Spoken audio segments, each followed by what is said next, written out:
최근 대법원에서 이혼 뒤에도 혼인무효 판결을 받을 수 있다. 이 판결에 대해서 좀 설명을 드리려고 합니다. 저 사람이 내 남자친구에 불과했는데 자기 맘대로 내 명의까지 합해가지고 혼인신고를 했다. 그래서 이 사안의 원고는 일단은 이혼 판결로 받아두셨는데 살면서 굉장히 불편하셨을 겁니다. 마치 이혼의 전력에 있는 그런 사람처럼 취급이 됐었을 것이고 또 뭐 국가에서 여러 가지 신혼부부나 아니면 새로 사회생활을 시작하는 사람들한테 제공하는 여러 가지 혜택에 있어서 혼인 경력 때문에 불이익을 입으신 경우가 굉장히 많았을 겁니다.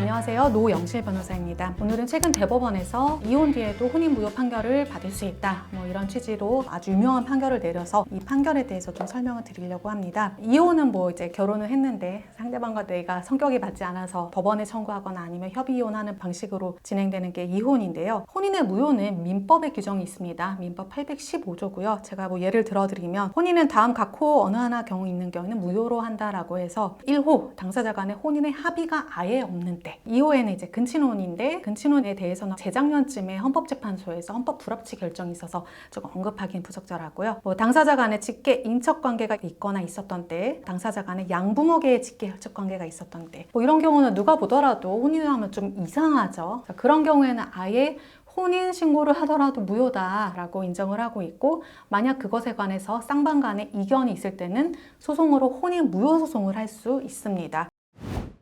아까 언뜻 말씀드린 그 헌법 불합치는요, 근친혼이 지금 8촌까지 금지되어 있는데요. 헌법재판소에서는 8촌은 너무 광범위하다. 이 법을 제대로 다시 해봐라 라고 하고 현재는 법무부에서 연구 용역 중에 있다라고 합니다. 아마 개정 시한이 2024년 12월까지니까 그때 무렵에 논의가 종결되지 않을까 싶습니다. 근데 이번에 대법원에서 나온 판결은 변호사로서는 굉장히 신기하고 공부를 많이 해야겠다라는 사건이 맞습니다. 여러분 혼인관계 증명서를 떼보면요, 사실은 내가 혼인을 했었고 이혼을 했다는 경력이 남긴 남습니다. 우리나라는 인터넷이 발달하고 행정체계가 발달한 나라이기 때문에 그런 서류 중에 공개를 할 수 있는 부분을 조정은 할 수 있지만 그 이력은 남게 되는 것이죠. 이혼이라는 거는 일단 법률상 혼인이 성립한 이후에 진행되는 거라서 혼인의 이력이 남는 거나 다름이 없습니다. 근데 혼인 무효는요, 아예 없었던 것으로 처리를 하는 것이라서 이혼이랑 좀 다릅니다. 이혼은 귀책 사유가 있을 때 청구하는 것이고 무효는 아까 말씀드린 민법에 규정된 사유가 있을 때만 진행이 될 수 있는 것이고요. 근데 이게 혼인 무효 소송이 쉽지는 않습니다. 실질적인 합의 없이 혼인신고가 들어갔다. 저 사람이 내 남자친구에 불과했는데 자기 맘대로 내 명의까지 합해가지고 혼인신고를 했다. 이런 경우에 혼인무효 판결을 받기를 원하시는데 소송이라는 게 항상 쉽지가 않죠. 이혼은 귀책사유만 입증하면 되는데 혼인무효는 실제로 내가 그런 의사가 없었다. 내가 치매 상태였다. 이런 부분까지 입증을 해야 되기 때문에 쉽지 않은 것 같습니다.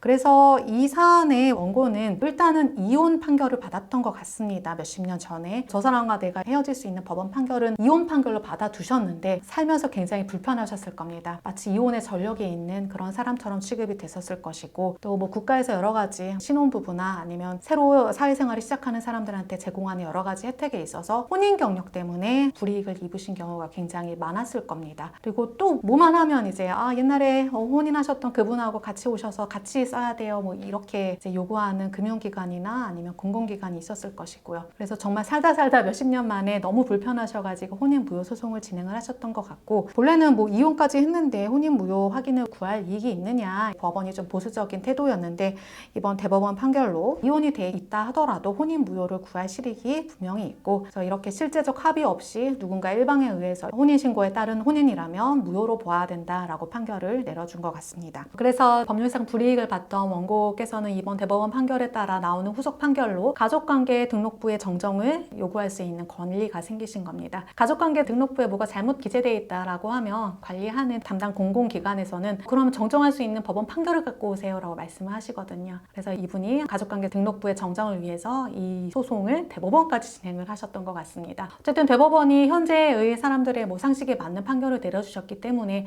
앞으로 이 소송은 굉장히 많아질 것으로 생각이 됩니다. 일단 저 사람이랑 나랑 원래 혼인 의사가 없었다, 아니면 저 사람하고 나하고는 혼인 무효 사유가 있었다라고 하더라도 불편해서 이혼 소송을 하셨던 분들은 이번에 혼인 무효 소송을 다시 제기해서 애초부터 혼인관계가 없었다는 것으로 가족관계 정정 등록할 수 있는 기회가 생기신 것이고요. 그래서 그런 부분이 이제 궁금하시다라고 하면 빨리 변호사를 찾아가셔야 되는 겁니다. 그래서 혼인 무효 소송의 장벽이 많이 낮춰진 느낌이고요. 이런 소송 관련해서 궁금하신 부분이 있으면 언제든지 문의 주시기 바랍니다. 감사합니다.